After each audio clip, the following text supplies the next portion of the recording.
Sunday shop, do do do do do. Sunday shop, do do do do do. Sunday shop, do do do do do do do. Ah, and wait for the adverts to finish. Should be done by about now. I assume anyone who is watching has already hit the button to skip ads anyway. Don't blame you. Get all sorts of weird adverts. So, willkommen, welcome. Happy Sunday. Sharpie Sunday, as usual. I hope everyone is well and safe and happy and good and driving carefully. Jess, mismatched socks. Eyes on the road, Missy. Eyes on the road. Let us know when you get where you're going.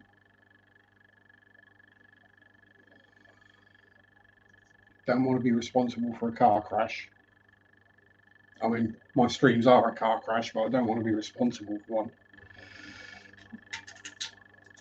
Ooh, we have one person and 2 likes. I wonder who that could be. So, what have we been up to this week? Really not a lot.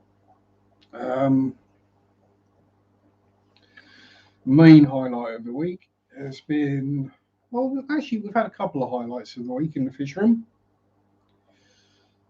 I'll start with a negative. Last Sunday, my Xbox died.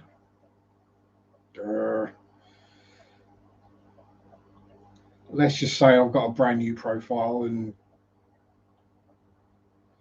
16 years worth of progress has gone down the drain. Joy. Anyway, so the positives, we have another spawn of around about another 100 bristlenosies that hatched out Thursday. Yeah, Thursday morning they hatched out and they're already yolk free and munching on wood and looking like little plecos. In there we've had another spawn of baby shell dwellers, the Neolamprologus similis. In sad news, one of the male mollies has completely vanished. No sign of at all, which doesn't really surprise me with 2 sizable clown loaches, some large snails and various other fish. And the other one is in a breeder box at the moment because he's been having difficulties swimming. Been doing the old head down, spinny, flat on his side. So we've got him in there just to keep him a bit safer. Give him every chance to pull through and see what happens. Oh, we have a second personage. And today it's just back there. Hello, Anthony. How you diddling? Good to see you, my friend. Yes, and today we sold a bunch of fish, so that's always good. So now in the tub down there, we've only got about half a dozen bristlenoses. Hello, Jimmy P. How you doing? In that tank there, we now only have 23 crebensis. And we got rid of some shellies from in there and in the big shelly tank. I say big, it's big for me, it's 15 gallon. So in total, 20 bristlenoses, 20 cribs, and 10 shellies went today. So, yay! I got paid. Technically, it's what I do for a living at the moment. Black neons are in there, Jimmy. They're scootering around. They're doing well. No problems with them at all. They're just doing their thing, neoning, hanging about in a group, not being eaten. I was a little bit concerned, I got to be honest, that the Caras might see them as snack size, but they don't. Apparently, there was a little bit of interest straight away, and then I think the Caras realised that the neons could swim very quickly into these small spaces and just gave up. So let's see if we can see. Excuse the really bad camera angles. So, photo bomb. So there we have some of the black neons just hanging out doing their thing with some of the chop or glow light Danios and the dwarf neon rainbows, the Praecox. All three female mollies are very, very pregnant at the moment, I have to say. Bert down here has been making a nest in the corner. Ernie in the other corner. If we then flip around, you can see into the shelly tank. We now only have 5 shellies in there. Hello, Kay. How are you? And probably won't be able to see them. But somewhere down in amongst all that sand is a bunch of baby shelly gwillies. And a serious lack of cribs. They're all hiding up still. I really didn't enjoy being caught. Not that it's difficult trying to catch 20 cribs in a 5-gallon. 2 netfuls and job done.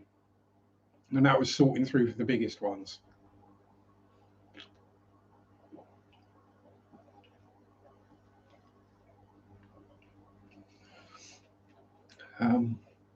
But yeah, so 50 fish.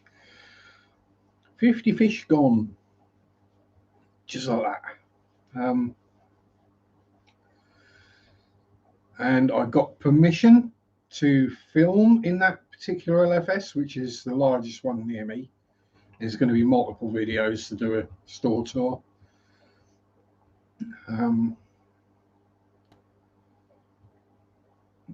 Yay, baby caradinas. Shrimplets are always cool. Well done, Kay. So I suppose you're using the mostly rainwater for your tanks now, so Caradina work out probably better in that than Neos would. Neos love our tank water or our tap water. So now if you ask how many tanks I have, let me count. 6, 7, 8, 9, 10, 12. We've got 14 up and running at the moment. We've got 2 spare tubs for just in case. Because at one point, beginning of this year, they were all chock. Even both the little tubs were full as well. I had that many plecklets or baby bristle noses. And at the moment, Cookie Monster's tank and the tank bottom right are actually empty. Well, there's some trumpet snails in there, but that don't really count. So we've at least got somewhere to put that spawn of bristle noses. That one. There's another 100 in there. There's 100 in a far top tank, so we'll probably end up with the next lot going in there. And that leaves me 1 spare then for if something else decides to breed. Or fingers crossed certain other fish start to breed.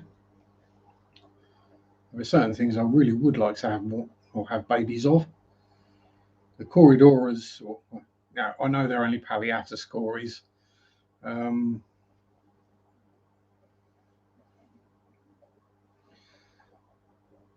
I got problems with the rainwater. Oh dear. Not enough pots and pans that you can leave outside. I'll say the RO. There is a fish shop in Lowestoft. Do they sell RO water? I know it's not exactly a great solution, but is it East Coast Aquatics? Something like that. I can't remember. Hey, Plastic Monkey and S. How you doing? Where was I? Yeah, so I'd like the Corridoras to breed because that's another string to the bow, as it were. Um, main main one other than that would be the clown plecos and the Epistogramma cacatoides triple reds and the super red bristle noses, long fin. But really, the two that are going to make the most money will be the Epistos and the long fin super reds. Having OO will be disturbed by a trigger. Yeah, that's something I've been thinking about. I mean, my pH is gradually coming down in most of my tanks. I've been thinking about maybe doing a rainwater change with the Palliatus cories, see if that does the trick. Currently looking for a long lost turkey baster. What, like? Oh, come here. One them. Just without the blue-green algae growing inside it. No stuff on the button. 25. Yeah, true. There is that.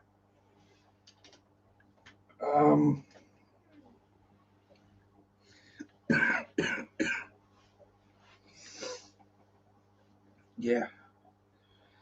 You definitely need a shopping trolley for that one. Trust me, it's something I've thought about before as well. Get an old sholly trolley. Yes.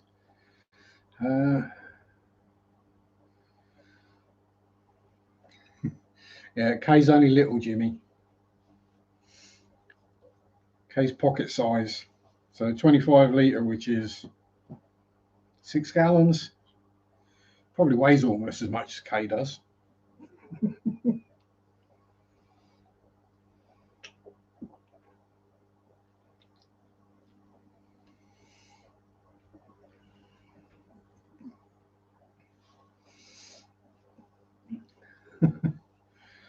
Yeah, I say my checker base air dryers are just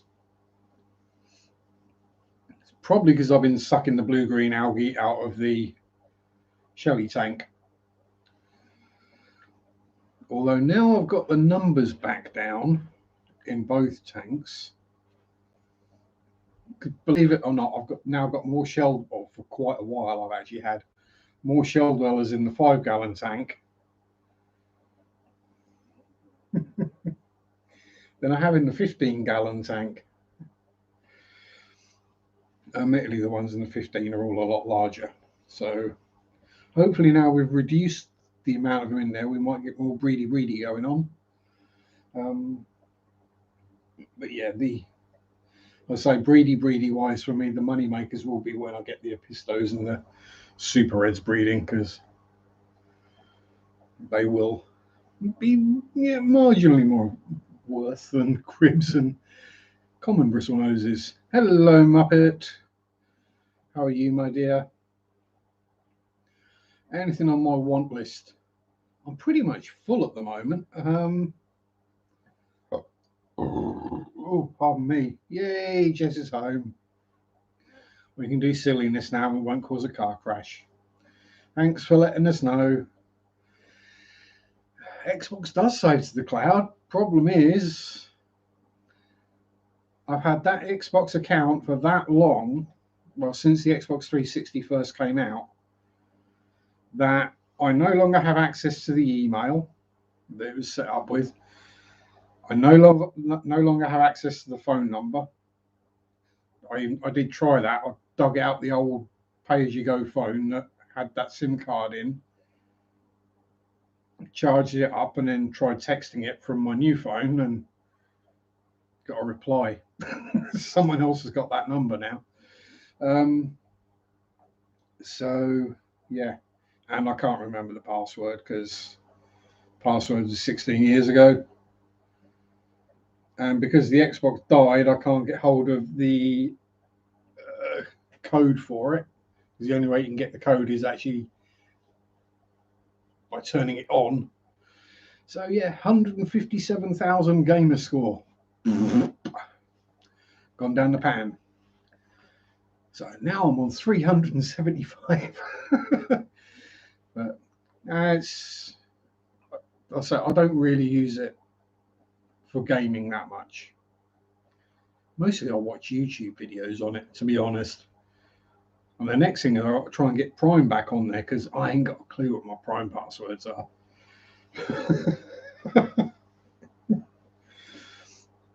Never mind, these things happen. But yeah, so anything on my want list, I said the only thing would be some rarer live bearers.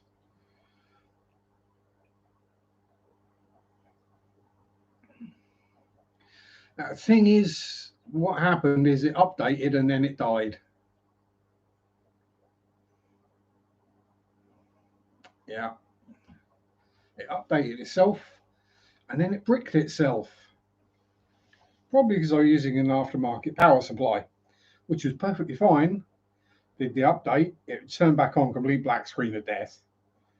And then the power supply started making really weird noises. So Xbox bricked it basically. They went, "You're using aftermarket." Kill. You know, like Apple do with all their stuff.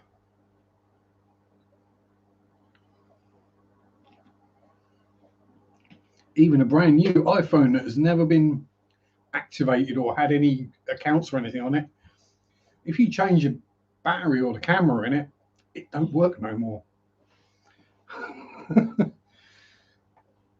Oh dear, lost the turkey baster. I know where you'll find it. It'll be in the trunk when you get where you go and buy one.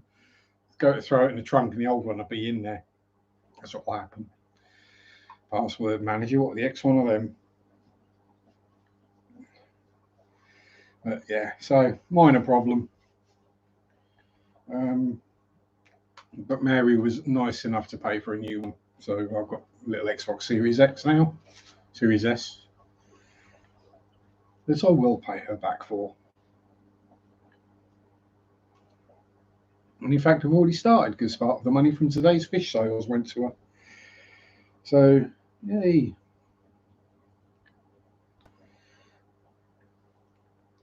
Yes, and then, yeah, so permissions to do store tour videos. So,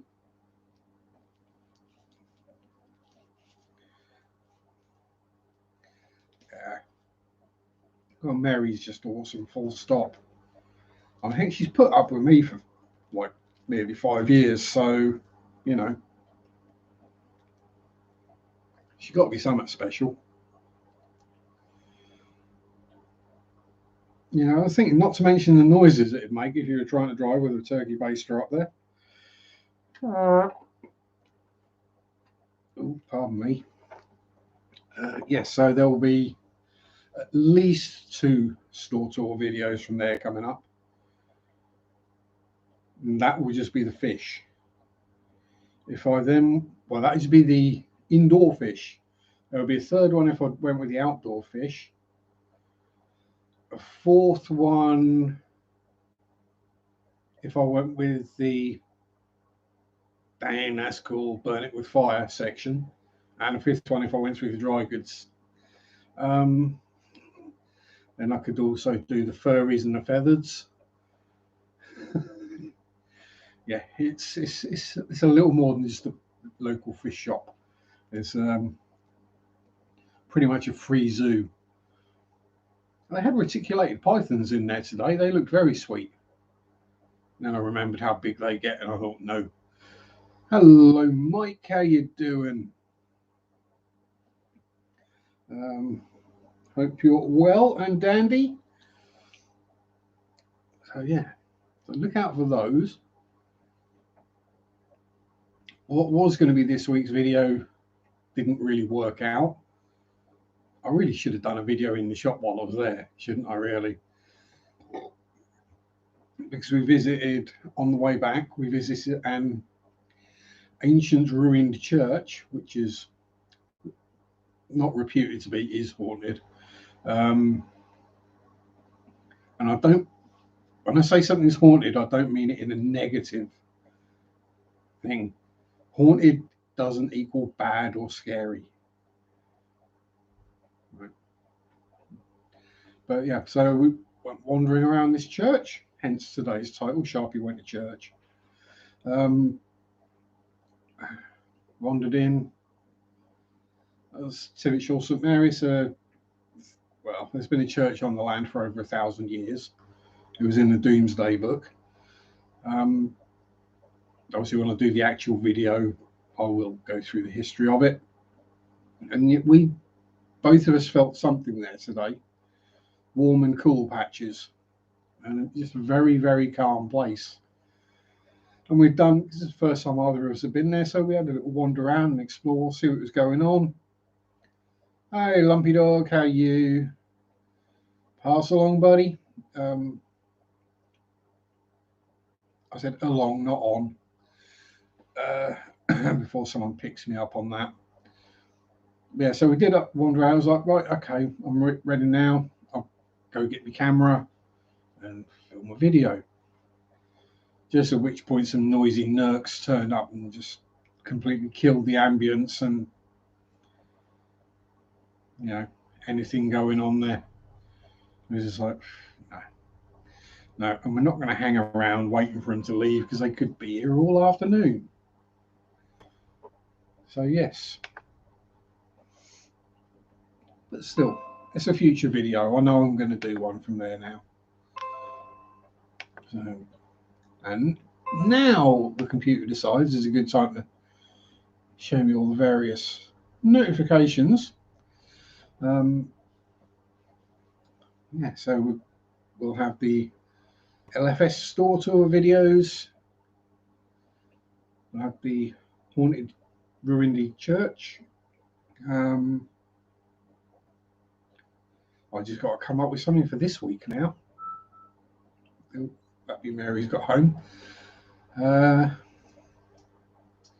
Unless we go, because there is another LFS in Dis, which is only open Monday, Tuesday, Wednesday. We might take a trip down there, just see if they've got anything interesting. Rumour has it they might have some trout riddiards or Amica splendens. So when I'm looking for a rare alive bearer, that's the kind of thing. Something I can keep that's not going to go ludicrous and produce hundreds of them and be worthless, basically. Let's be honest. Breeding for profit, things like live bearers are generally a bad idea. What does my t-shirt say? Oh, it's just various sayings from the TV series Firefly. So things like, we've done the impossible, and that makes us mighty. Dear Diary, today I was pompous and my sister was crazy. If you've not seen Firefly, watch it. It's hilarious.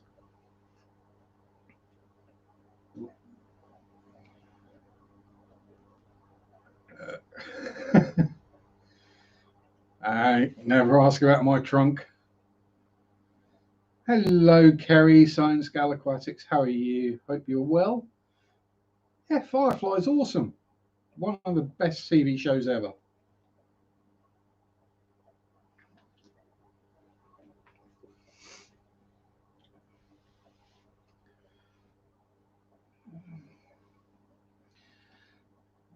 Where was I before I got confused by a famous YouTuber type personality turning up?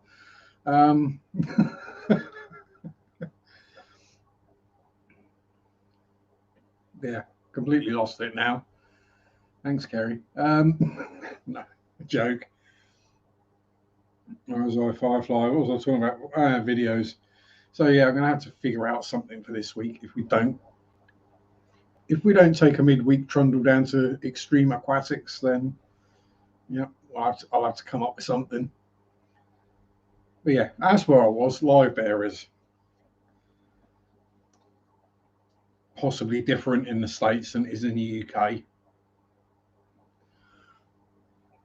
But that if I was to try and breed guppies, mollies, platies, swordtails for profit,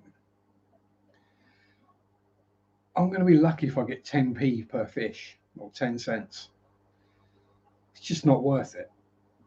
So something that is rarer and produces less of, or is harder to breed, but I can do it for some bizarre reason, is a far better option for me to breed. Don't worry, you're right, Kerry. It's normally me putting people off. Start talking live bearers and you're Sharpe. Yep. I mean, to be fair, I normally think of live bearer fry as free live food. So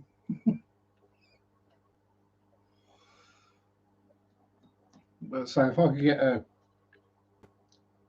FFM trio of Amica splendens or trout goodeids or one of the limias, then yeah, I'd have fun breeding those because I would actually get money for them when I sold them. And let's be honest, for the majority of us, that is kind of the entire point of breeding fish. Make money out of it. Especially when it's one of your only two sources of income at the moment. The other being what I get paid from YouTube, which ain't a lot.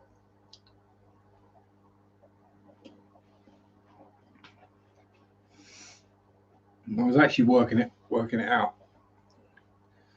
And I think in the last 12 months, I've sold over 1,000 bristle noses. Which is kind of scary to think about. And I've been doing everything I can to stop crebensis from breeding because they're proving rather difficult to get rid of. Okay, at least we're down to the last 20 odd and they've got nothing resembling a cave in their tank. So hopefully they shouldn't breed. Although this is me. For all I know, there could be a pair of breeding cribs in the pleco tub down there again. Don't know how they got there. I've never put cribs in that. My primary food for bristle noses would be, good question, Anthony. Generally, algae wafers, some rapashi morning wood, occasional courgette or zucchini. Yeah, nothing special. Zucchini, I just chop chunks of and chuck it in the tank. Forget about it. Howdy, 3G. Yeah, none of this. Put it in and take it out within however much time. When you're sticking a quarter of a zucchini into a tank with 100 bristle noses in it, it only lasts a day anyway. Then you have to go and degunk all the filters because they're full of slime. Yeah. You don't want to know how much poop 100 inches of bristle nose will produce in a week. It's a lot.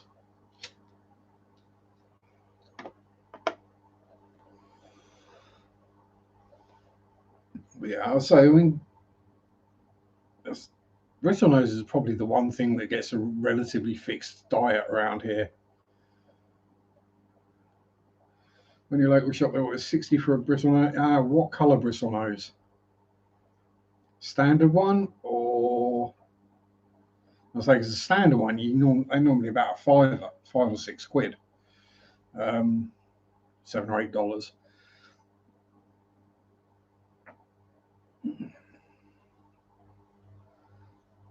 Yeah, lined up end to end. Yeah, stand up. Jeez.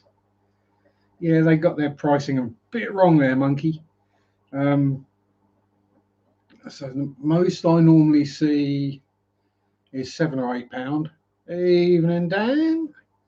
Evening Dan's human fry. The longfin super reds can go to mid-20s, low 30s sometimes if you're really unlucky. And the snow whites at the moment, I think, are still north of £100 each. That'd be the one. If I could do a deal with my LFS for him to get me a trio or a pairing, get a pairing, let me have them at cost, and then I'll only sell the young back to him. National Shop, yeah, they got a price wrong somewhere. There ain't no way 2-inch bristle. I mean, 2-inch bristle noses are awesome fish. Don't get me wrong, whatever flavour, but they ain't 60 quid awesome.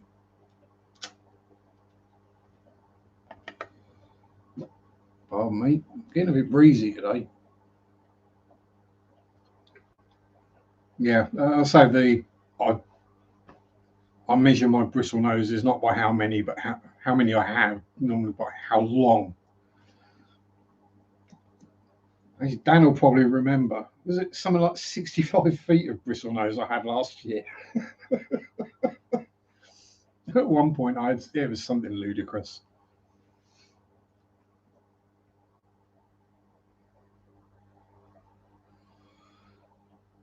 Yeah, I'm not surprised it stayed in shop, but someone might well buy it if they don't know. Oh no, coffee pot won't turn on. Oh no, sounds like you need to change fuse first. You do have fuses, don't you? One of those weird things. Because UK plugs have fuses in them. If they don't, they're illegal.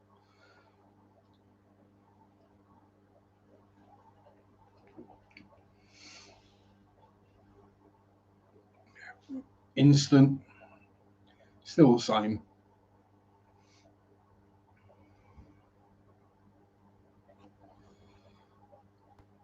Liquid caffeine with some flavouring in it. That's what coffee is. Yeah. I'll quite happily sell you, I don't know, 10 bristle noses for 60 quid.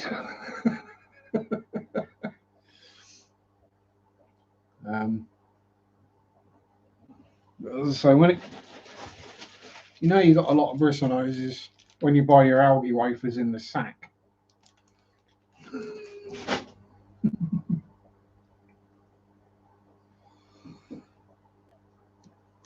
So all the other, I'll say bristle noses food, yeah, they're relatively limited on the diet, but the rest of them get something different every feed pretty much. That's only a small selection of the various foods I have. Heck, I even got some more today. I've got some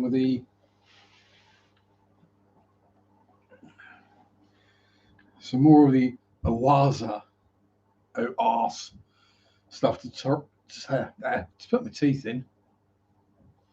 Stuff to test because I've got the daily granules, which go down well. And this is the baby flakes. It kind of sounds a bit of a dodgy name, doesn't it? Baby flakes. It sounds like someone's just got a baby and like shaved bits off of it like mozzarella. Not mozzarella. What's the other cheese? Hard cheese. Parmesan. That's it. But yeah, it's basically crushed flake for small baby fish. Not fry, but slightly larger. And the ingredient list was quite interesting. Blah, blah, blah. Feed 1 times a day. 44% protein, 18% fat. Blah, blah. Rubbish numbers. How do natural aquariums? Oh, so you've had it, what, 2 or 3 years, Jess? Yeah, so ingredients: whole salmon, whole shrimp, wheat flour, whole herring, fresh kelp, wheat gluten. Then you've got the nutritional additives of the various vitamins A, B, C, E, and stuff. So looks a pretty damn good food. And the things I've tried it out on have demolished it straight away. But hey, this is me. My fish, as I say, do get different foods daily. Um, so they're not fixated on a certain kind of food, which is also a good thing when I sell them, because it means they will eat whatever anyone feeds them. You know, we all see the post. My fish will only eat this, and I can't get hold of it anymore. Or I can't. My fish will only eat live food. Feed it a mixed diet, and from a young, well, when you get it, feed it mixed diet. He'll eat anything then.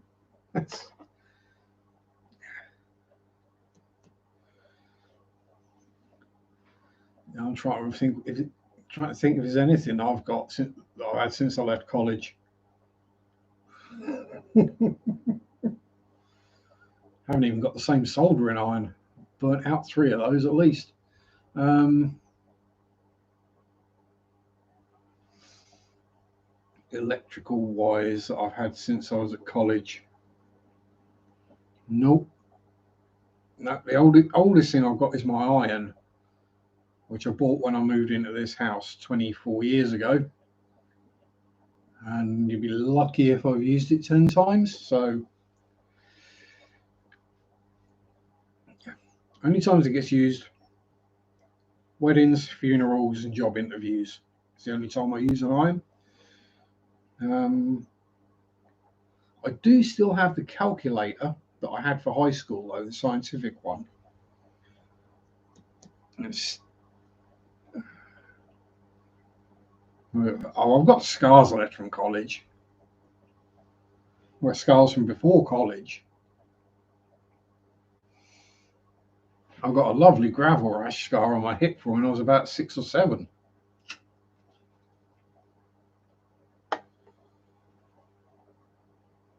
Yeah, exactly, it's an iron.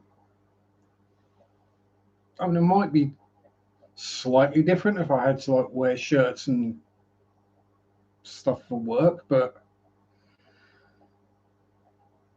I actually quit a job because they wanted me to start wearing shirts and ties and stuff. I was like, nope, I'm out of here.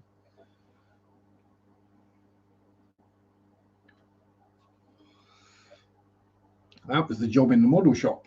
He wanted me to start wanted everyone to start wearing shirts and ties and looking smart. I'm like, you're kidding me. Half the time I'm spent up to my eyeballs in other people's dirty, greasy, mucky radio control cars fixing them. I ain't wearing a shirt and tie. I'm wearing a ratty old t-shirt and be done with it.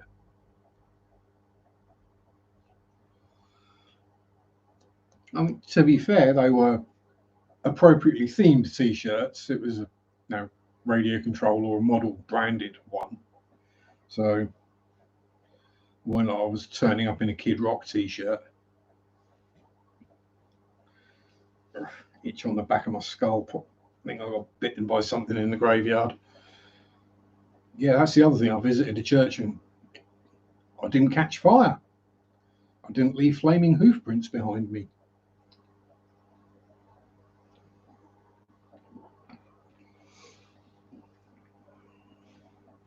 Yeah.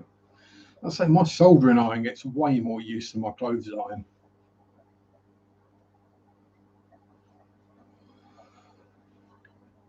And for example, at some point in the not too distant future, I'm going to be going for job interviews. I'm going to have to figure out somewhere I can actually iron a shirt on.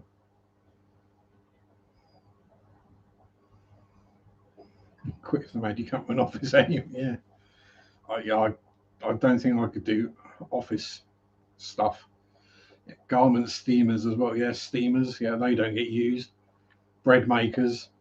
All these things that people buy, use for a couple of weeks, and then they just get slowly moved further and further back in the cupboard, and then never touched again until time comes for a yard sale or boot sale, and you get rid of it. Hey, J Rock. I guess you're doing stuff.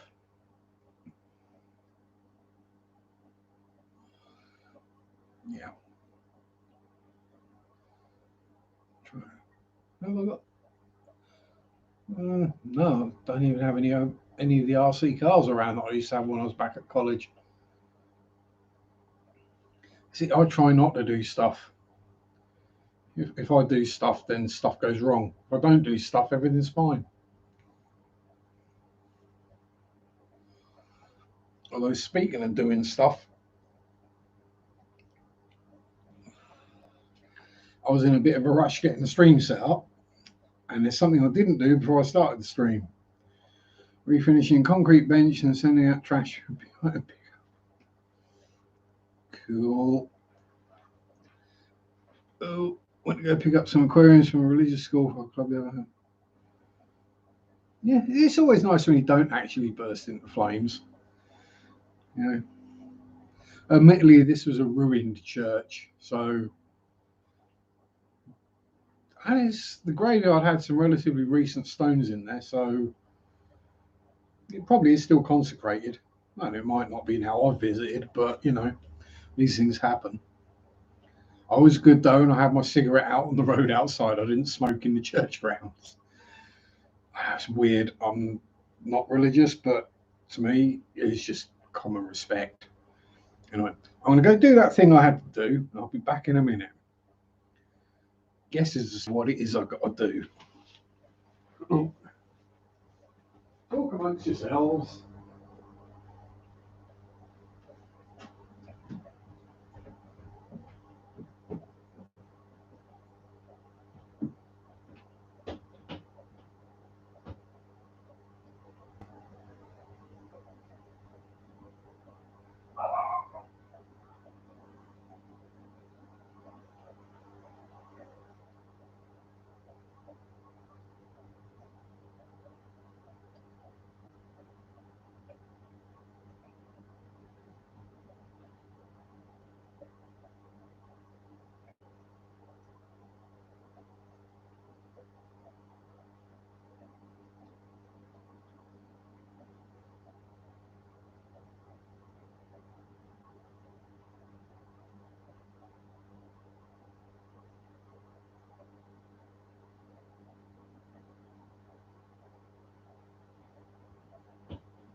It flies back up.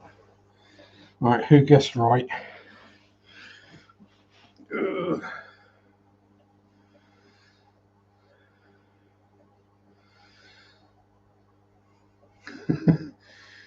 Yeah, I'm getting old. Standing up is an issue.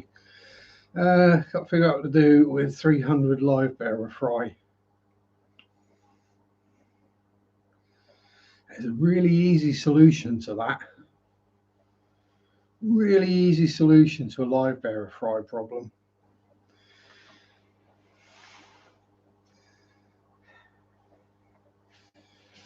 Dwarf Neil Rainbows are pretty good at solving it.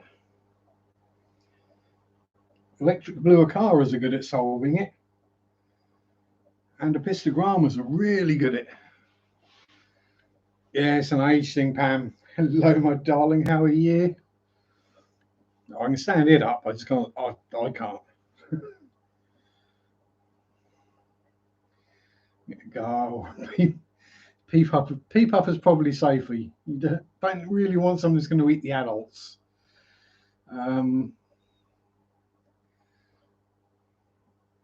Yes. As I said earlier, live bearer fry I refer to as live food.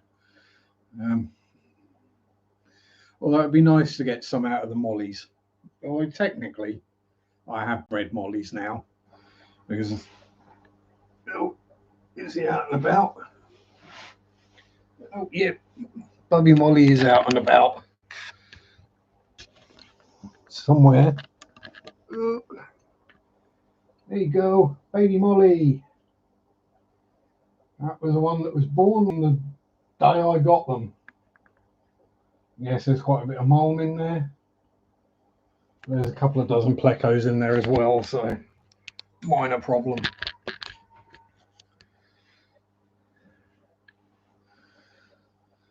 You want a bunch of fish?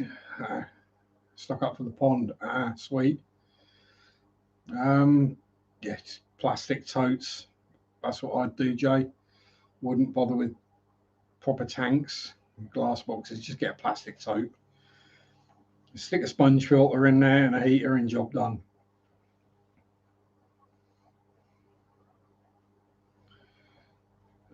Oh no! Oh, careful. Pam's not had coffee yet. Watch out, everybody. But I can answer that yet. Pam draws everything from scratch because Pam is a super talented artiste. 40 breeder and 29 tilt, yeah. That's the thing with the plastic totes, you can just leave them on the floor. That's literally where mine were last year. At one point, I had two of them under the stairs, being lit by a desk lamp from Lidl's.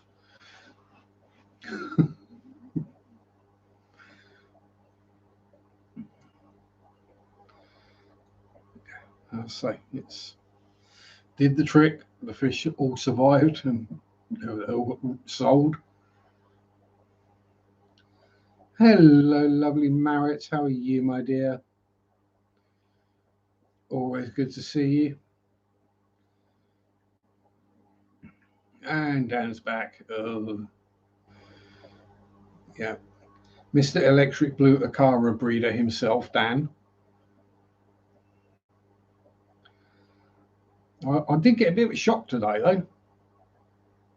They actually had some in the LFS that I went to. I was selling them for $5.95 each,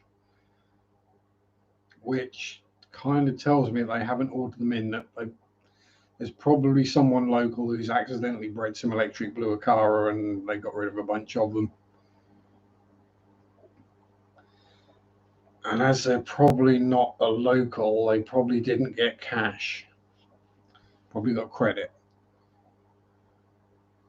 Oh, evening, Aaron. Mentions for customs spray booth for a corner. Cool. Oh, yeah. Well, hopefully your new coffee maker treats you as well as the old one. Yeah. Coffee is more important than some random live stream. Oh, just got home. You've been out and about doing stuff. Yeah, I was say. Donkey and Ernie have basically set up nests at opposite corners of the tank. Literally, Bert and Ernie, sorry. Bert is nesting in this corner. Ernie is nesting in the back corner this side underneath the filter. So when they're nesting, there's no girls to go with the nest because Donkey was the female. Donkey was rather brain damaged, I think, which was the problem.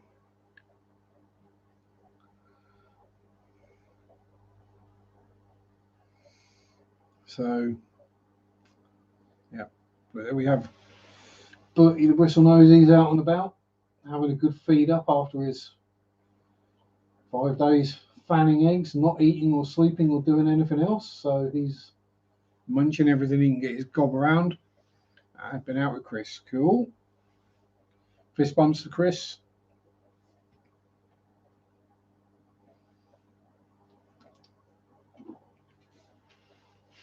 But yeah, build your strength up, buddy, because you got about another 4 weeks and you'll be doing the same thing again.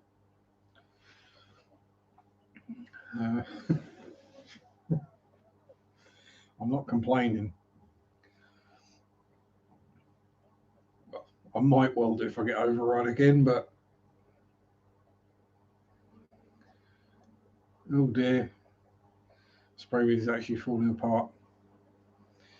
Well, you know what my spray booth is, Aaron, so we'll leave that one. My idea of a safe spray booth is take the work you're spraying on, spray it underneath the bench, then you're safe. That's what I do.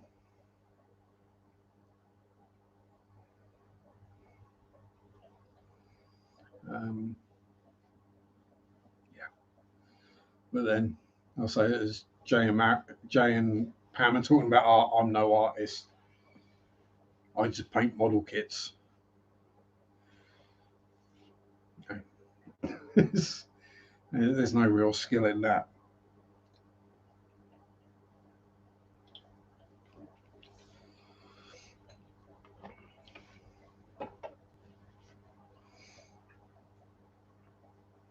There's pretty much anyone in this chat could paint a model kit. Very, very few people could draw or paint a picture like Pam can. That would be called Sharpies without being crafty. I'm crafty just in a different way. And because, my surname is Sharpe, so I've been called Sharpe or Sharpie all my life. I was very surprised when I found out that American permanent markers are called Sharpies. Kind of models, tanks, planes, cars, figures, monsters, floaty things, all that kind of jazz. Sci-fi, fantasy,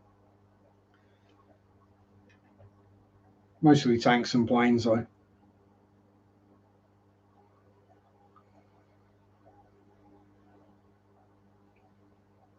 Yeah.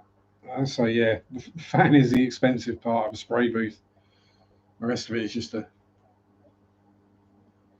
done a low rider with hydraulics? No, because every time I see someone that's done a low rider in real life, I just look at it and go, why did you ruin a perfectly good car?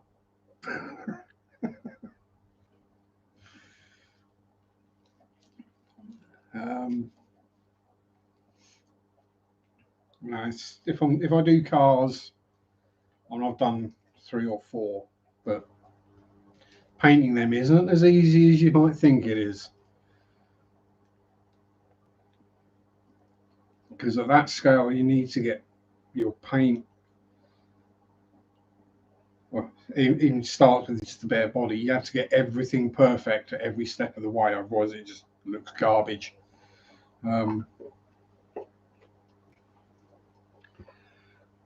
Whereas something like a tank or a plane is, because it doesn't have to be perfectly smooth and shiny, you can get away with a bit.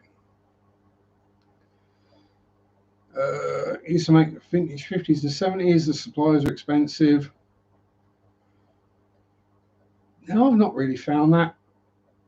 But then once you, no, initially yes, but once you've got like 500 tubs of paints of different varieties and all the various different weathering liquids and powders and brushes and airbrushes and glues and fillers and sanders and razor saws and photo etch tools, and once you've got all that, it's fairly cheap.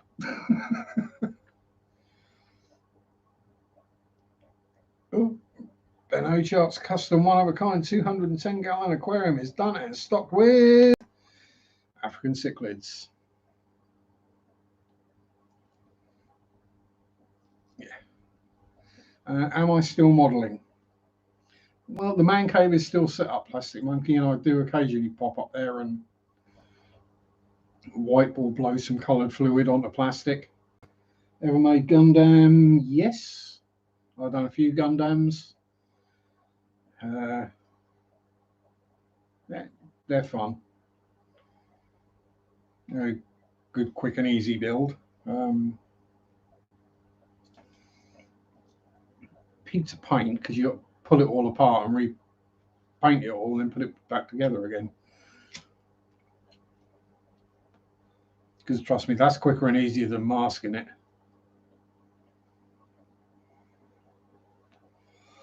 As long as you've got a set of sprue cutters and some nail files, you'll be fine, J-Rock.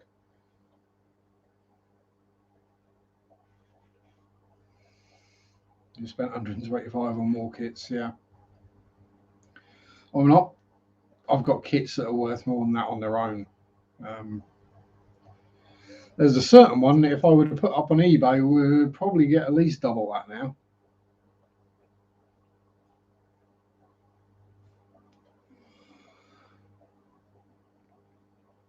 My turkey baster, yeah, right there.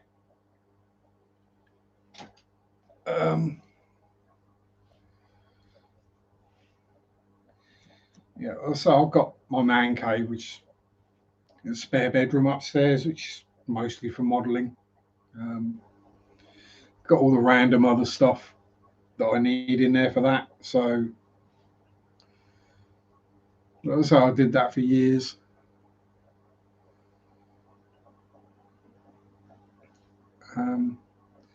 Yeah, Tamiya sprue cutters, the 7123s there. They're good.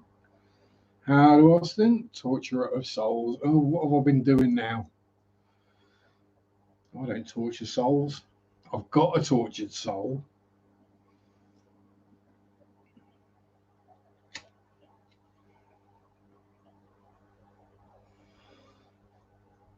Yeah. So, Gundam, you really don't need anything more than that. Something to cut them off the sprue and something to clean up the sprue attachment points, and they just clip together. It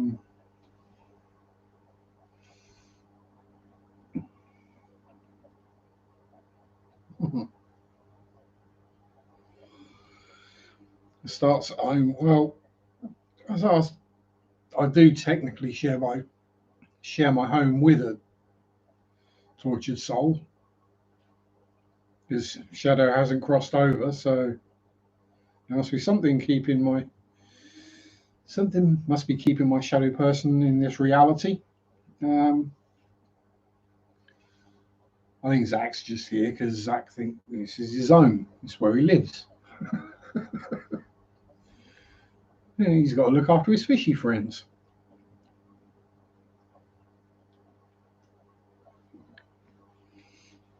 Make sure all the neighbourhood cats do the right things.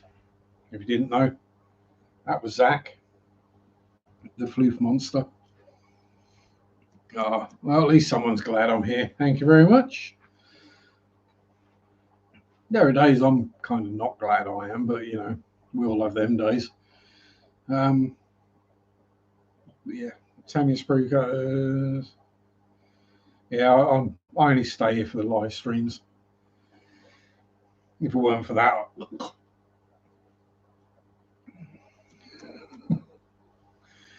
yeah, you know I'm feeling better when I start joking about that stuff again.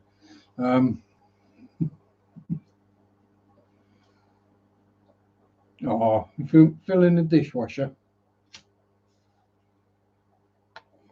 So what, you're feeding Chris, have you?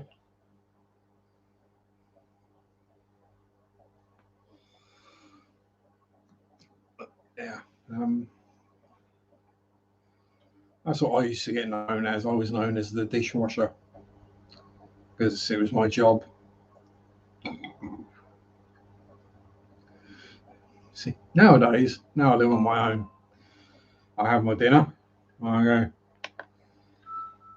right, I could wash this, or I could just leave it until it's worth doing. Because when you live on your own, you're producing one, maybe two plates a day, and one or two forks or not, and a knife.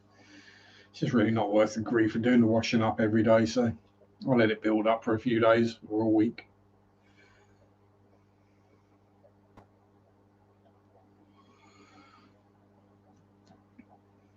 Yeah, make it actually worthwhile doing. I've been hockey Thursday, Friday, and day. What did hubby do today? Oh, not a thing. Oh dear, someone's in trouble. It's good to know you and Chris have been getting out and about and doing stuff, so that's all good news.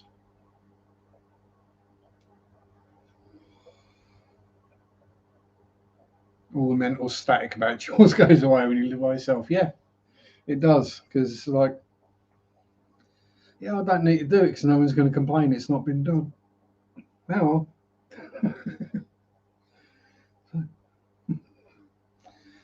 oh no, I haven't hoovered this week.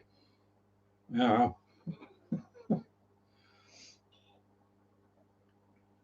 Just make sure you wear slippers and you're fine. Um, when it gets to the point where you've got to start wearing safety boots, then you really should start hoovering. But you just got home, you got to do 3 loads of clothes and the dishes.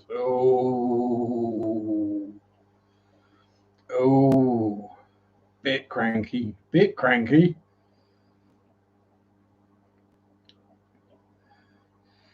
Chris, tell your dad to put his cricket box on. He's going to need it. Oh, yeah. You see, again, this is one of those things I see with relationships. I'm not knocking anyone's relationships. It's one of those things where it's, us as the males, right? Okay, is there anything that needs doing? So I mean, if all he'd done is stuck one load of washing in, or and done that, or put the dishwasher on, you'd have been fine with that. That'd have been, yeah, okay, no worries. He wouldn't have got any grief. You'd have been happier. Easy. Yeah. But then I like a quiet life, so I just do these kind of things just so I don't get moaned at. It's easier to do the thing and not get moaned at than get moaned at and then either have to do the thing anyway or get really moaned at and then get in more trouble because someone else has got to do it. Just do it.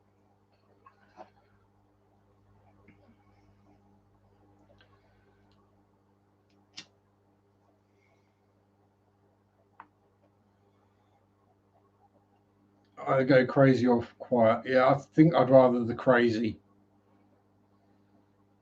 Crazy is probably better because then you've got it out of your system. And I'm not going to wake up at 3 o'clock in the morning with a knife to my throat.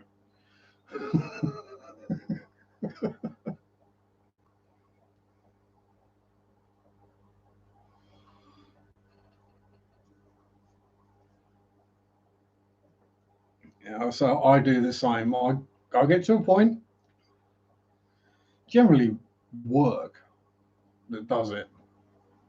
Who'd have thunk it? Working with idiots annoys me. You just go quiet. The people that know to leave well alone. Sit in the kitchen chatting, trying not to kill them. Run! Run! Save yourself!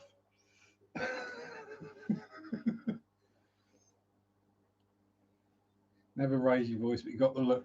Does the look come with the crossed arms? Or the hands on the hips? I need to be in the mood to do the look, but yeah, I go silent and get the psychopath axe murderer stare going on. See you later, Mike. Yeah. Because generally with me, what happens is I go quiet, the red mist starts descending, and then someone will do or say something. It'll be something trivial, and it will tip me over the edge, and I'll just launch full on Wookiee rage mode. That's when people hear me shouting from the next postcode.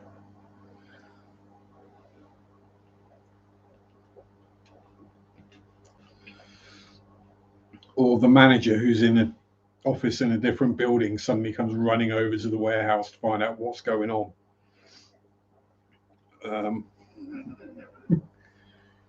Usually as I'm putting my fist through a wall or something like that, you know. It's better to punch a wall than it is to punch someone in the face. At least if you punch a wall, all you do is hurt yourself. You don't get sacked or put in prison for it. Yeah, over the shoulder. Oh dear. Men wither at the knees. Yeah. Yeah, just don't get the snake I was looking at this afternoon, Mike. It was a lovely, super pretty little snaky about that big. It looked really sweet and friendly and pretty and lovely. I know how big reticulated pythons get, though. It's like, yeah, I don't want to own a pet that's going to outlive me, outgrow me, and basically at some point see me as food. We've all seen those news stories where family has giant python or constrictor or boa, sorry, as a pet, and it's all wonderful and great, and it just comes and sits on them and has a fuss and stroke and takes their warmth. It just lays down beside us on the bed. It's sizing you up to see whether you'd fit down its throat yet. And then when it does get big enough, yeah, I don't want a pet like that. I'll say, especially a pet that's going to outlive me, because then someone else has got to figure out what to do with it when I die. Another reason I wouldn't go for a tortoise or a turtle. You'll have some fun when you see some of the things they stock in that fish store I was at today. That's where you can get your giant tortoises, your caiman, and your alligator snapping turtles. Yeah, I don't want pets of any of those. The tortoise might be okay, but I don't want pets that can kill me. I mean, okay, technically a dog or a cat could, but yeah, I got caiman. When I finally get around to doing the videos that I now have permission to do there, I'll show you the caiman and the monkeys and the giant bird eating spiders.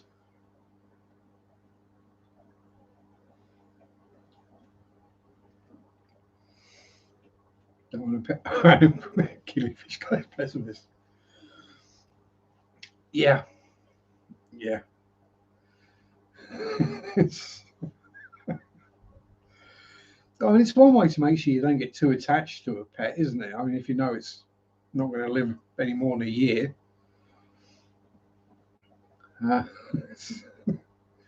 Yeah. I'm not a pessimist.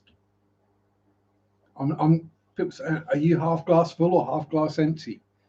With me, it's who nicked my bloody glass. Who stole my glass? Where's my glass gone?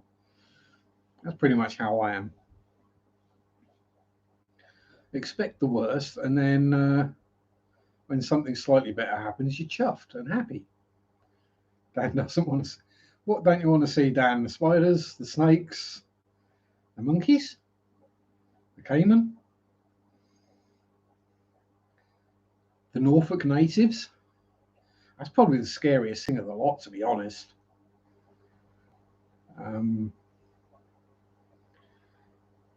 Yeah, it's one of those where I'm probably kind of spoiled. It's probably one of the biggest pet stores in the UK, and it's just like 6 or 7 miles down the road, and I can't get there.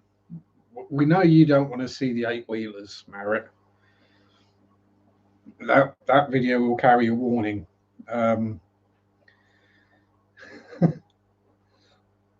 Warning: this This video contains pets you don't want. Yeah, well, I mean, I say the Goliath birdie is a full grown and got a leg span of about 13 inches. So, yeah, no. I was bad enough when I picked up my jeans this morning and went to put them on, and one of our spiders, about yay kind of big, came running out of a leg. At least it came out before I got the jeans on. That was the bonus. The other bonus is I just finished catching the fish for sale, so I still had the jugs and everything out, so it was and close to hand. So it was thump, pop the jug over it.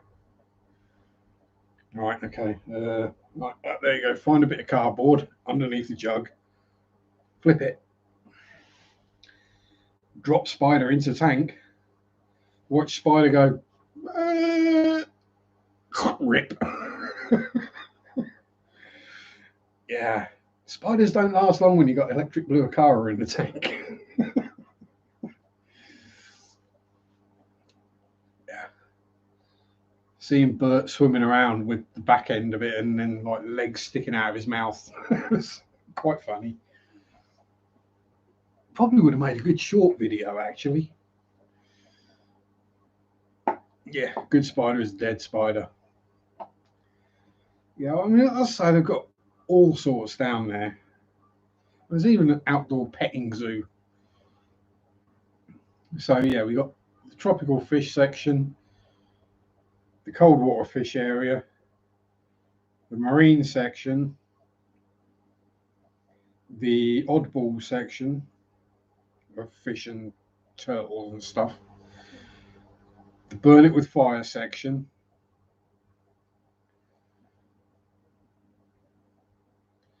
the furries, which is always cute. There's bunnies and guinea pigs and gerbils and hamsters and mices and rattlers. The feathery section, although that section is probably too noisy to do a video in. All those parrots and lovebirds constantly squawking away.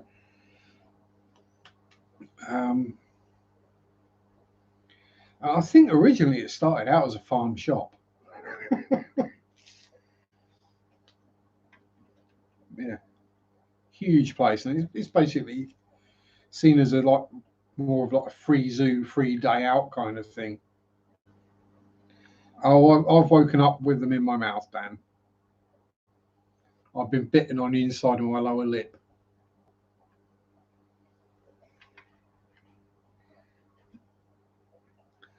It's amazing how fast you can wake up and throw a spider against the wall hard enough to splat on impact.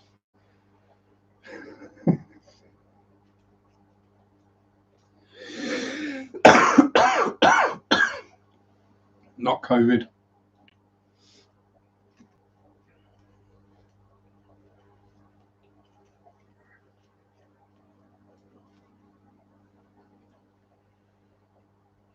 Yeah, I'll say I'm no fan. I mean, some of them are pretty, don't get me wrong. And while they're in a nice, secure vivarium, terrarium,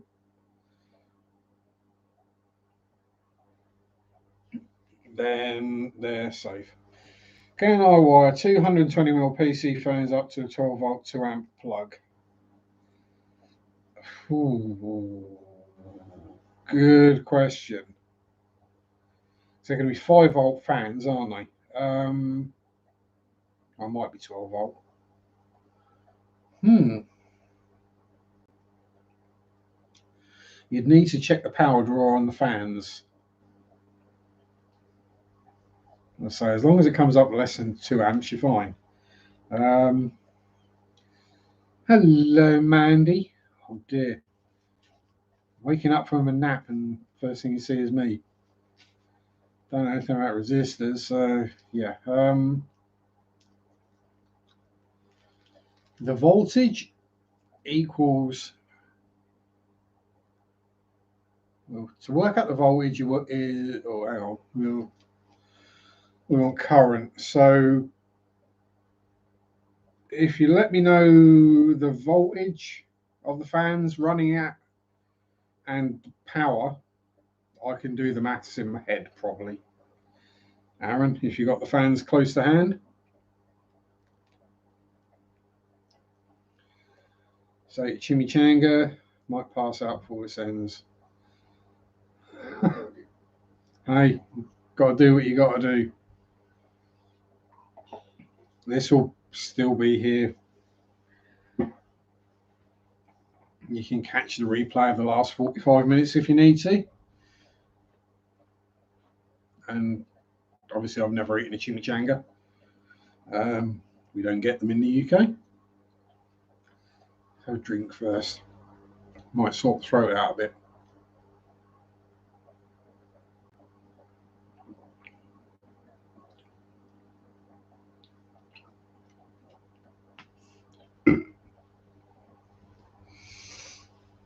Very posh. Miss Mandy Mom.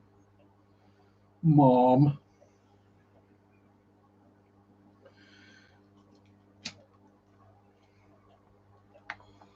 No, that's definitely far more Hertfordshire than Essex, Dan. Come on.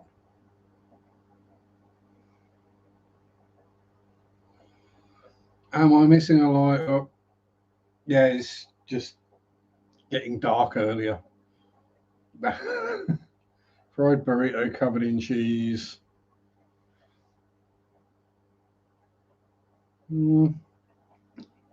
Sounds okay as long as there's no beans at all or any avocado-y gunk in there. 120 ml, 0.6 watt, 0.05 amp. Yeah, you'll be fine. You'll be fine. I'm 0.12, so 0.24, and if they both power on at the same time, you're going to be looking at a burst current of maybe an amp. So yeah, that'll be fine. Wired in together into the one plug. Oh, pardon me.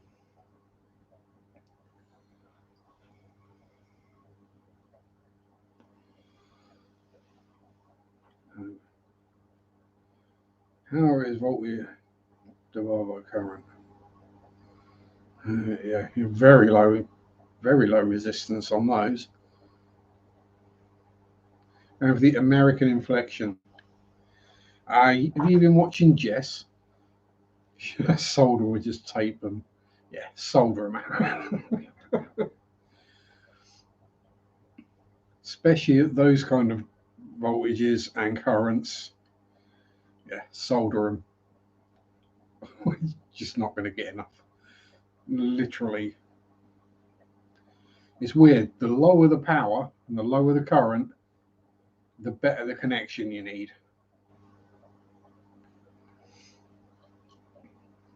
No, mains 240 volt. Yeah, you just put a screw through it, job done. But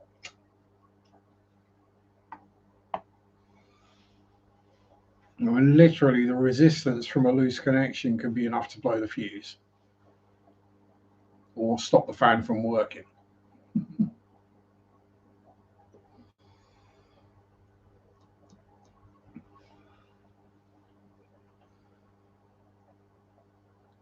And a lot of the times, that's why house fires start in electrical boxes. It's not because something's gone bang and caught fire. It's because of a loose connection that has gradually got hotter and hotter until something's melted and shorted out, then gone bang. Oh, pardon me. Meaning to buy a soldering iron anyway. If they've got them in Lidl, the Parkside one's pretty damn good. Good price. Oh, excuse me. Good iron, does the job. One thing to watch out for with the soldering iron. It's going to sound stupid, but trust me on this. You get the handly bit where you hold on to it. You get the metal hockey bit at the end, and there's a sort of guard around there. Don't get one with a circular guard unless you've got a stand for it. Go for one with a hexagonal. and see if you can figure out why you go for the hexagonal rather than the round. And ask me how I know you go for the hexagonal, not the round.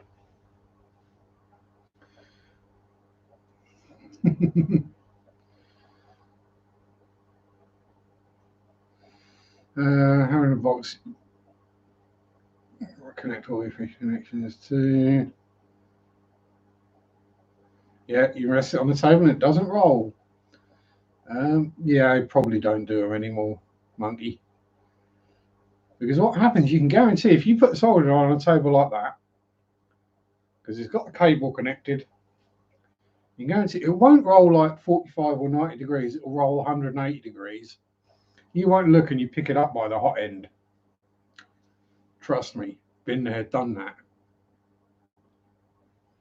And there are very few sounds more disconcerting than hearing your own flesh sizzle.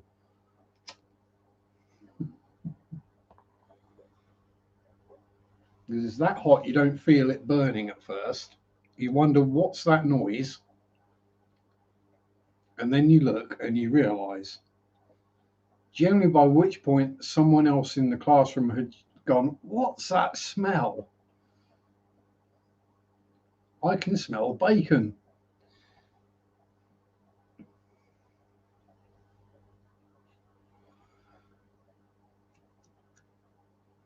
But yeah, and I think that is one of the things a lot of people don't notice as well about fish tanks in particular. It's the amount of fishy stuff you can actually plug into one 13 amp socket. Because people, you got your filters, your heaters, your lights, they all draw power. They draw pathetically small amounts of power. I mean, a 50 watt heater, 240 volt, so you're looking at 1/5. 240 divided by 50 is fine. I mean, yeah, your heat. I mean, let's be honest. That rack is run off one socket. A single socket is running that entire rack. No, clowns haven't bred yet, Mandy. They're probably not big enough yet, I don't think. I'm pretty sure I've got male and female in the trio, so it also might be I need a smaller cave as well, because that is the problem. Problem I think I'm having with Fred and Ginger is literally finding a cave small enough for Fred. I know Ginger will happily breed in that cave, but it's not. It's a bit too big for Fred. Yeah. This is it, Dan. I don't smell it. So when it's come down in the past of me, basically cauterizing my hands,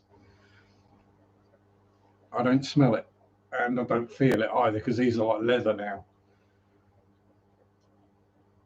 So yeah, I've held screws in my hand and run them on an angle grinder to grind them down, and then handed it to someone, and they've gone, what? Then you look down, you've got the screw head embedded in your fingers. Just give it a couple of days, dig out the dead skin, and job done.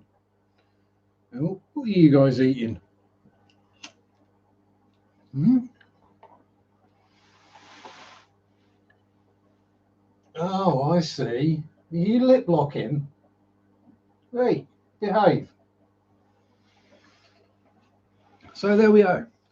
Live on camera, Electric Blue Akara fight.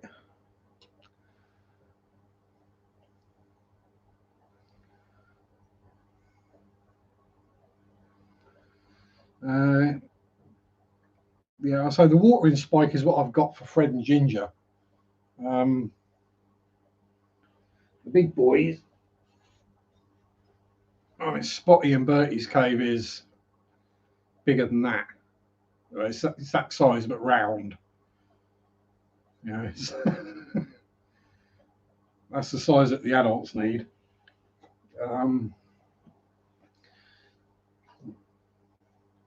Yeah, they're definitely having a scrap in there, aren't they? Hey, behave yourselves. Just because both of you are boys and you both got the horn. Oh dear. So yeah, I need to find a female Akara. While there were 3 in there was never any trouble, no, never any scrapes, fights, nothing.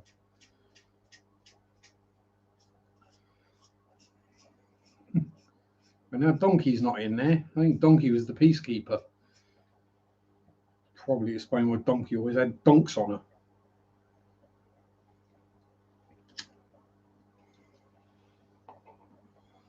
Yeah, so when I got that cave and I got the super small one they do, I got that for Fred and Ginger, but that was even too big. So that's in with the clowns at the moment, but yeah, you could put all 3 clowns in that cave and they wouldn't touch the sides. So I'm going to need something even smaller because Fred has had Ginger in the cave, but he's not managed to keep her in there. So I'm wondering if I got hold of, say, I don't know, some 1-inch PVC tubing and literally just crushed and melted one end of it down. It's not going to look pretty, but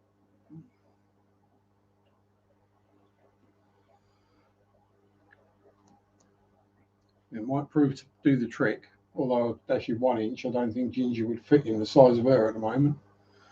She is definitely full of eggs. I think she's about 50% egg and 50% fin at the moment. Bless her.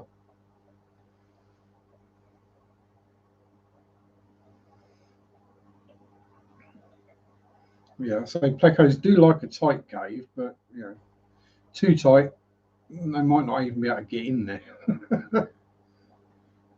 Yeah, so I think I got that cave off of Amazon. Which I think all my caves came off of Amazon, other than the little one that no one seems to want to go into, which I actually got from a fish shop.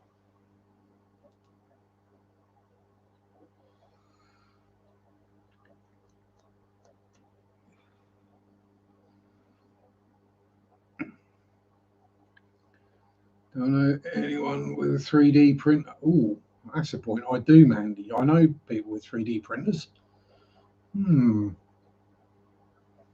Closed on the PC.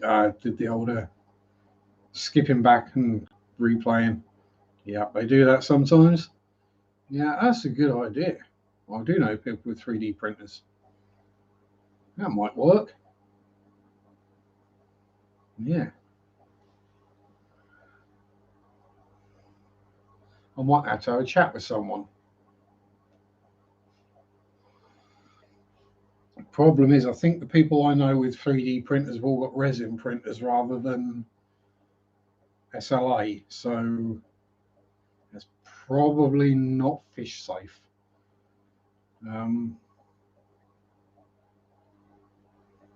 Would have to check with that. Why do I need another wheel already? Oh, pardon me. Ooh, and again. Oh, and again. Now I don't need a Wii anymore. That's okay.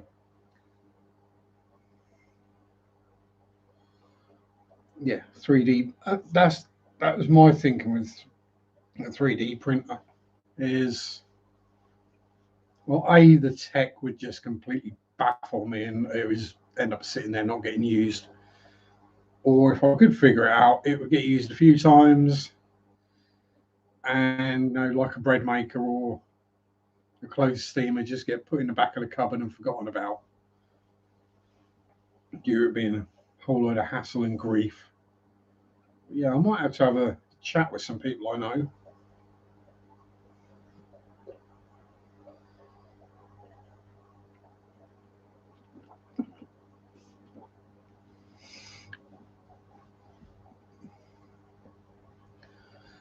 There is also that one, Dan. Get some clay and make my own.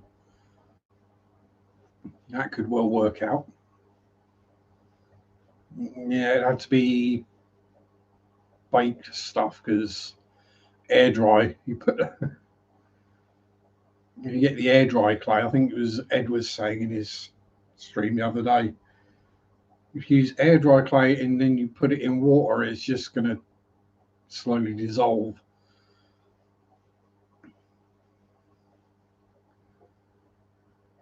So, yeah, a very expensive paperweight. To be fair, I think a lot of 3D printers do end up as that. A lot of people have gone, must have got one, and then printed out a few cool things, and that's it.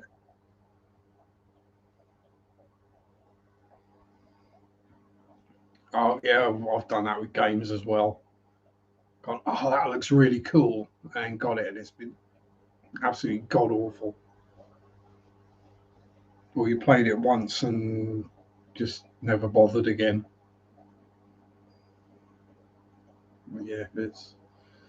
I think most of us have bought things and then not instantly regretted it, but very shortly regretted buying it.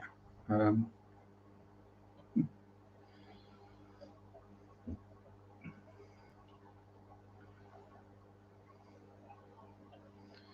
yeah, you got fully fire clay to make it water safe. I mean, it would be water safe. It wouldn't have anything in there that would kill the fish, but it wouldn't last very long.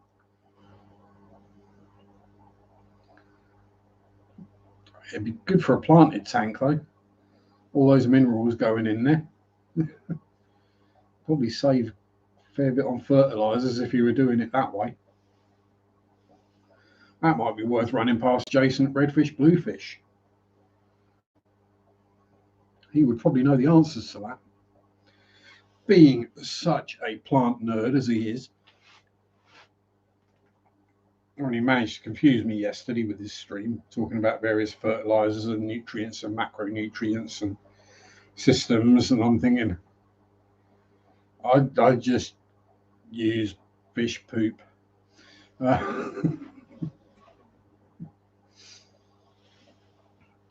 Sure, my plants don't grow massively rapidly or look amazing, but they grow, they don't die, and they just get fish poop. So yeah, I might have. Well, I'll say that. I might have to. Do I know any plumbers?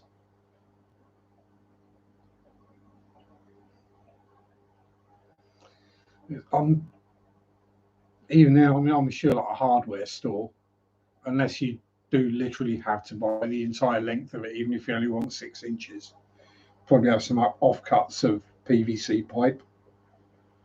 Yeah, it might be worth checking out. Ferts matter more when you run CO2. Yeah, I'll say, because otherwise, with the CO2, the plant wants to grow faster, so it needs more fertilizers. So, yeah. Closest I get to running CO2 is if I accidentally burp over a tank. I did have the little Tropica one going. I didn't really see much difference, but then I wasn't adding a load of fertilizer to the tank. So perhaps if I tried it in another tank that has got plenty of fish poop in it, it might do differently. I might have to give that a go sometime. Still got it around somewhere, and I've still got a couple of cans of the gas for it, so we'll give that a go.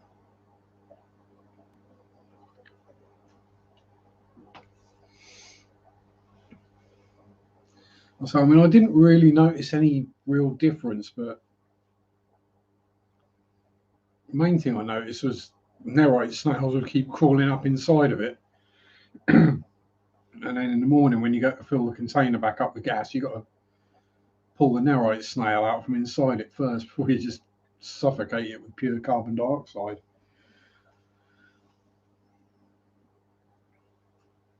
Oh, speaking of which, Darwin Award time. There's a bunch of people, I'm not going to mention where or who, having a party, And they decided it would be a cool thing if they got a bunch of dry ice and dumped it in the pool, in a small indoor pool in a spa. They dumped a cooler full of dry ice into it and then jumped into the pool. What do you think happened when they surfaced? Yeah, 3 of them managed to kill themselves. So,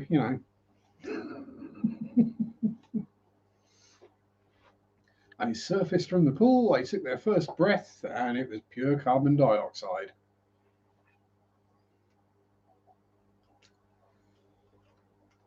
Then they panicked. And they took another breath. And another breath. And then they died. Yeah.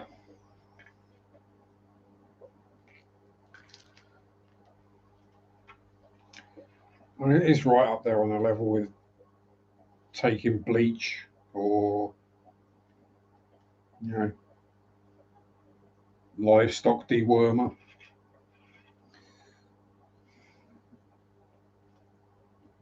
But yeah, I mean, Darwin Awards, any of the videos you get of those are always fun to watch. Just interesting to see how people have managed to do some really, and this is me, and I've done really dumb stuff. Right? I think we can all agree I've done lots of really dumb stuff in my life, and I'm not dumb.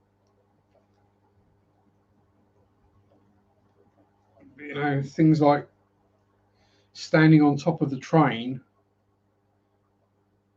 to chop the overhead power cables, steal the copper.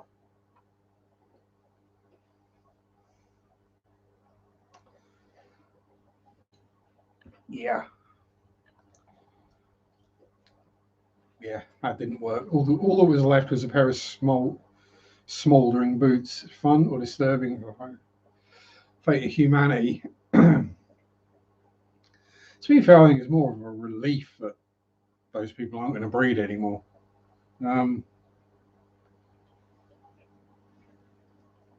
It's sometimes the gene pool needs chlorine. That's all I'm going to say on that matter.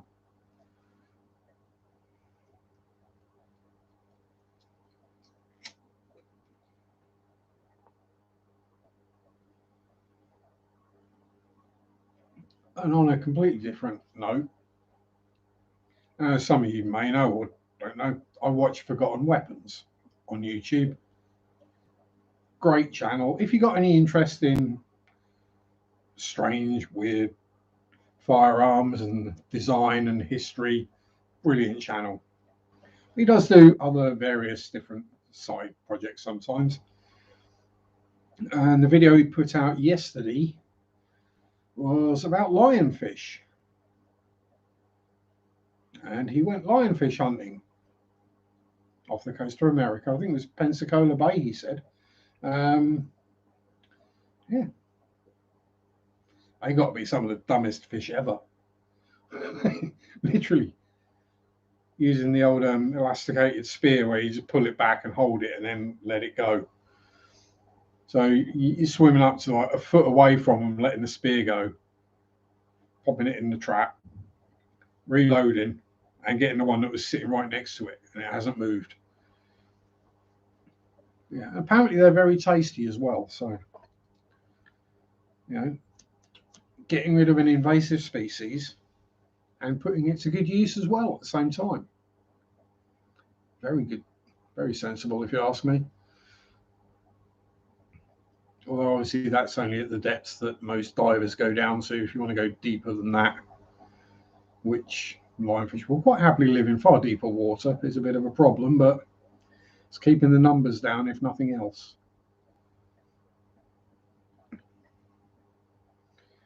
To get, I think I got 50 odd in a day quite easily. So, if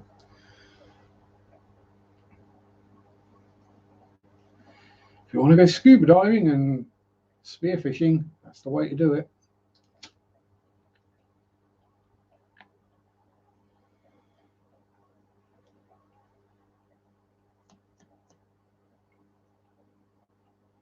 Right, now I do need another wee, so I'm getting old. Hopefully, I'm not so locked in position that it hurts this time standing up, so I will literally be a minute. Oh, yeah, that's better.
And we're back.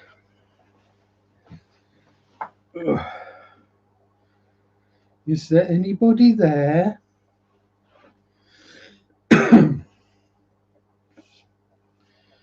Right, so where were we? Lionfish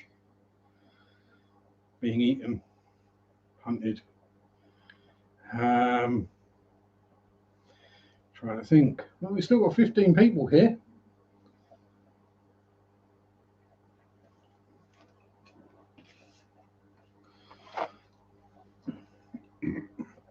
So, does anyone have any questions for me? Whatever the subject.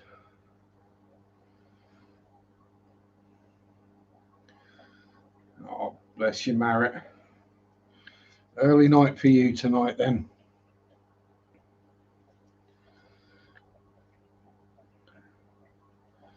Think about an inline fan instead. Yeah.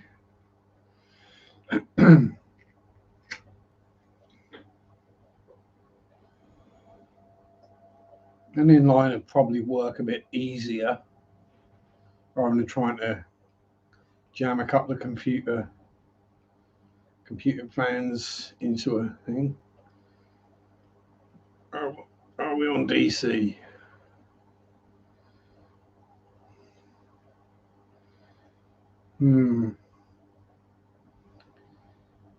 I say DC. Yeah. It takes some looking into as to which exact fan to get. You could probably get away with on some of the larger RC planes that have ducted fan motors. Might be an idea for wiring purposes. I'm not. Have a look for RC plane ducted fans. Some of them are going to be pretty pokey. They're all going to be brushless. And you're going to have the motor built into the housing already, so you just got to connect a pipe literally to either end of it. Hubby's asked why you're cranky with him. Yeah, typical man.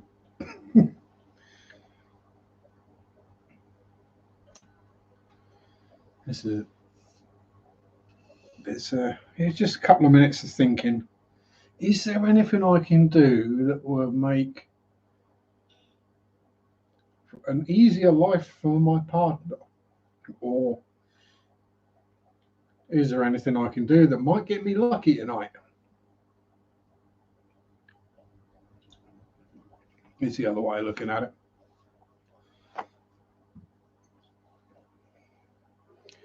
And I'm talking about these things like I have experience of living with people, but I don't. I've lived on my own since I was 18. So,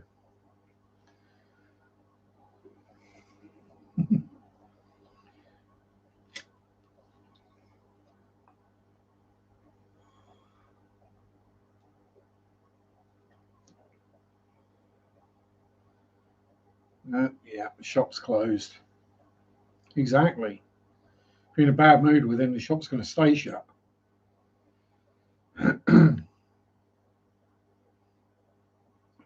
I'm just glad I've not upset you.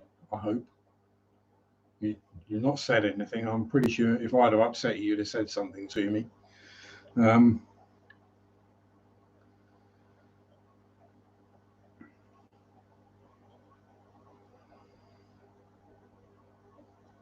what cheapest is 4,000 kV is kilovolt. Um, kV.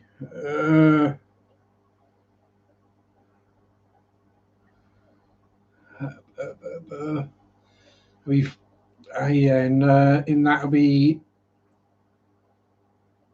I think inducted fan motors 4,000 kV is 4,000 revs per volt. So if you ran it at 12 volts, 4,000 times with 48,000 revs, that moves a lot of air. Um,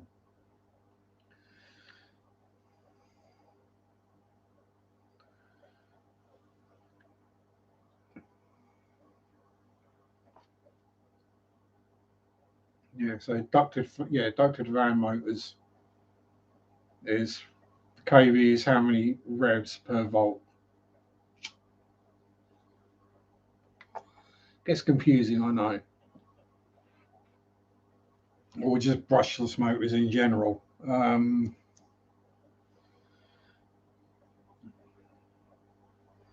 Yeah, you and me both, Marriott. I ate one goo cheesecake earlier. That's all I've eaten today. One of the tiny little, I say single servings, it's not a single serving. Cheesecake about, I don't know, about that round. That's all I've eaten today.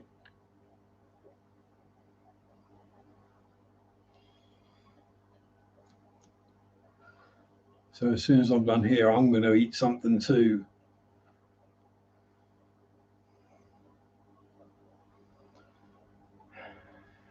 What have we got? Probably a Cornish pasty or a cheese sandwich, something like that. Oh yeah, cheese and marmite sandwich. That's the one. That'll do the trick.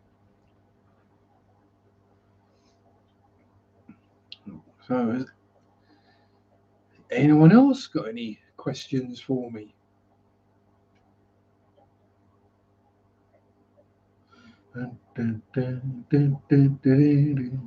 Before I start singing, because nobody wants that.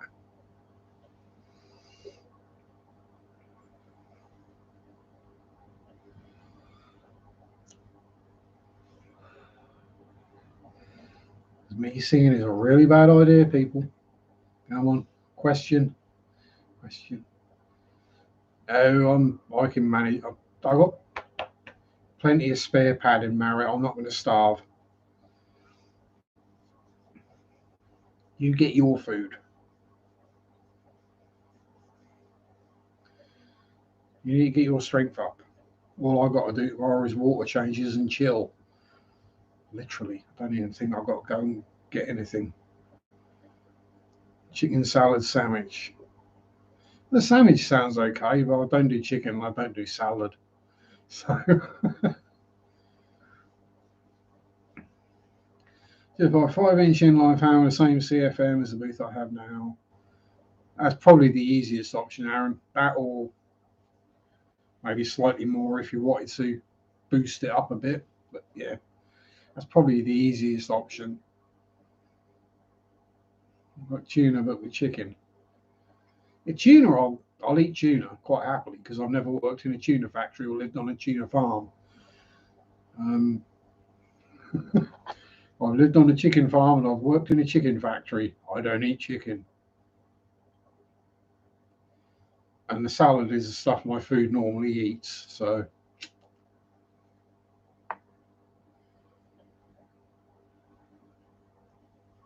salad is just vegetables that no one bothered to cook.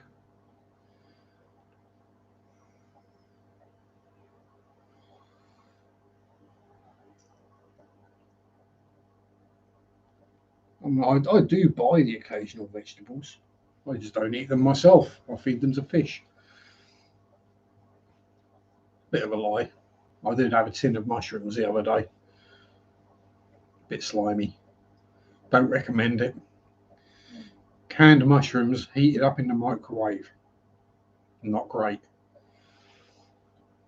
Um, but hey, they were covered in gravy, so it didn't really matter too much.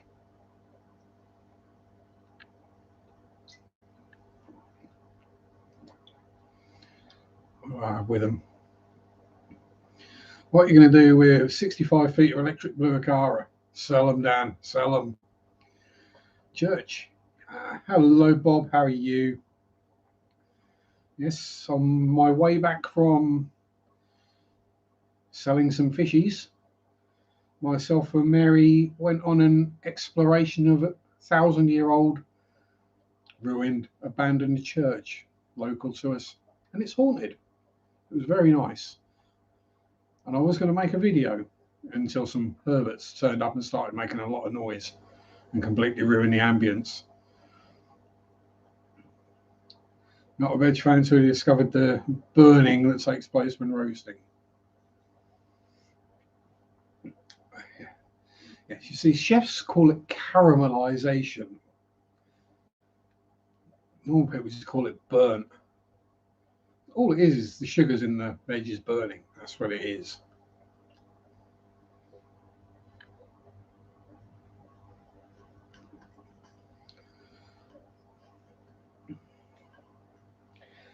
Yeah.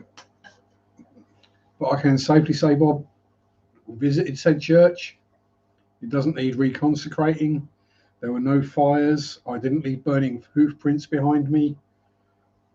And I didn't catch fire either. So, result. You go get yourself food, Marek. Love you too, Yeah. You stuff your little pie hole. Om nom nom nom nom. I will be too in about 10 minutes' time.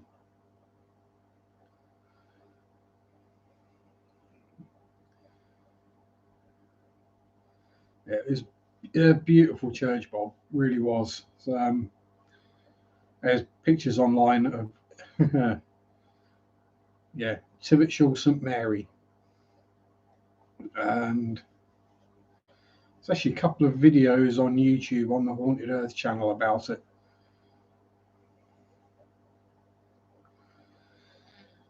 All of it says food. I say get it in my mouth. Not a tongue don't like. I'll try anything once. Yeah, I'm kind of similar, but no sense of smell, very little sense of taste means I go by textures a lot of the time.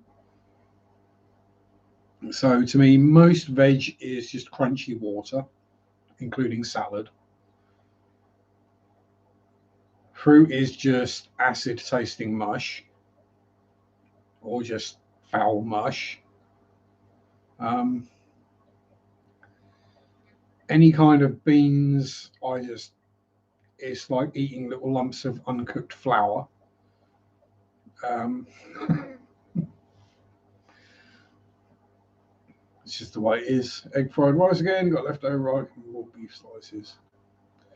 Yeah, egg fried rice and beef I can do quite happily. Stick some gravy on it, job done. Um, trust me, if you've not tried rice with gravy, grab it. Well, we all gravitate towards comfort food. Um, now, things you can't go wrong with: shepherd's pie, you know, beef stew and dumplings, cheese on toast. Cornish pasties, steak and kidney pudding, nom nom nom nom, bangers and mash. Yeah. I don't care how old you are, who you are. A heaped plate of sausages, mashed potato, and thick brown onion gravy can't go wrong. Guaranteed to cure what ails you. Well, if it doesn't, you just feel better anyway.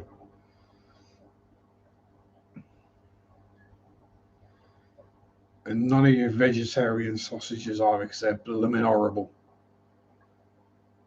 It's just tube o vegetable. So,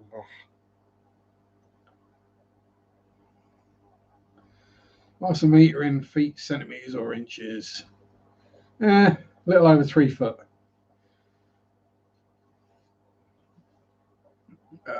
Yeah.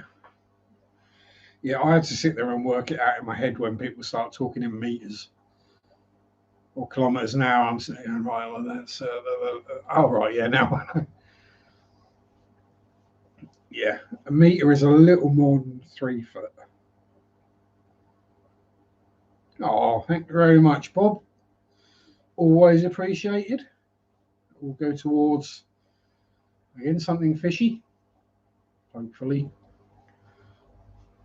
Well, as long as I find a job again before I need to start paying more bills, we'll be all right. But yeah, it's a nice little wow super sticker.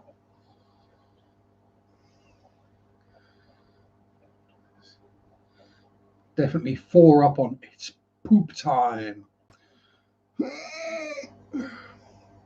Which it isn't, because I haven't eaten anything. Oh, pardon me, indeed.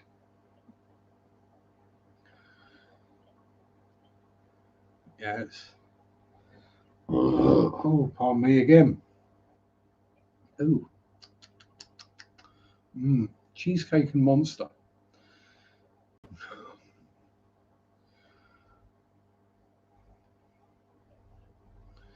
I have been hot, so like, well, I mean, to me, hot, cold food means sandwiches.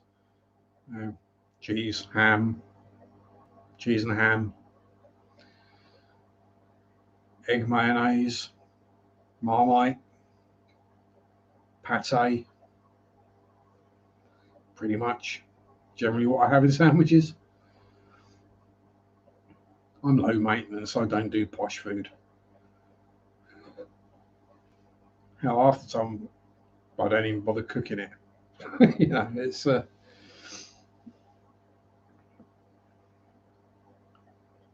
been keeping an eye on my electric bill lately.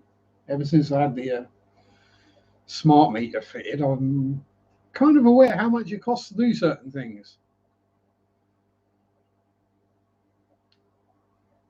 And the fact that it sits there at a minimum of about 5p an hour, and depending on how many fish tank heaters are running at the time, it can go up to 15 or 17p an hour.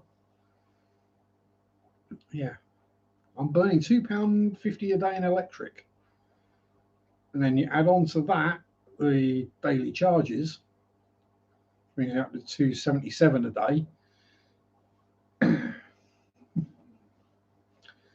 Yeah, it's not to be sniffed at, but hey, that's one of the things I've got to do. Got to figure out, see if I can get a cheaper tariff on that. It was 200. Yeah, I mean, mine this time was cheaper, but that's because I built up credit. But yeah, mine's normally around £300 for 3 months, so about £100 a month normally I spend on electric. And that's this time of year. When it gets to winter and I've got electric heating on as well, because the heating in my house is electric, yeah, it goes up considerably. Weirdly, the water bill doesn't go up that much or down that much. I haven't really noticed much change in the water bill since having all the fish tanks, despite the fact I'm doing all the water changes. But the electric bill, oh yeah, I've noticed that one. That has definitely gone up. Almost tempted to see if I can get solar panels, but something to think about. Lots to think about. It's just whether I ever get around to thinking about them. And then when I think about them, actually doing something about them. There's always something I can procrastinate and do something else, whether that is, yeah, I'll just watch this video and then I'll do it. 5 hours later, oh crap, I needed to do that. But yeah, so there we go. Anyway, unless anyone else has got any other questions, my time is up. I believe there is someone else who goes on after me. Bob will be the person to know, as Bob is the stream guru. No, I can't remember who it is. And temp controls have helped a lot. I think mine is more to. My problem is the tanks need to be at a certain temperature, but that temperature is too hot for me. So they heat the house. So I then have to open like the doors and stuff to get cool air in, because otherwise I'm too hot, which means that the tank heaters come on more. Ethan finishes his store tour. There we go. I knew there was someone. Yeah, as I say, apologies to Ethan because I won't be there, but I need some food. Anyway,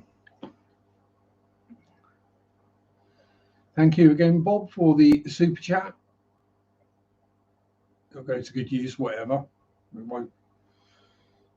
Whether it goes on electric bill or fishy stuff, it'll go on something fish related. But thank you very much, everyone, for turning up. Who turned up and hitting the likey button and hanging about and putting up with this whole waffly git. A couple of hours. Have a good week. Have fun. Enjoy your fish keeping or your other hobbies. Peace out. Rock on. Bye bye. Sunday shop do do do do do do. Sunday shop do do do do do do. Sunday shop do do do do do do do do. Ah, the bloody guy's still streaming.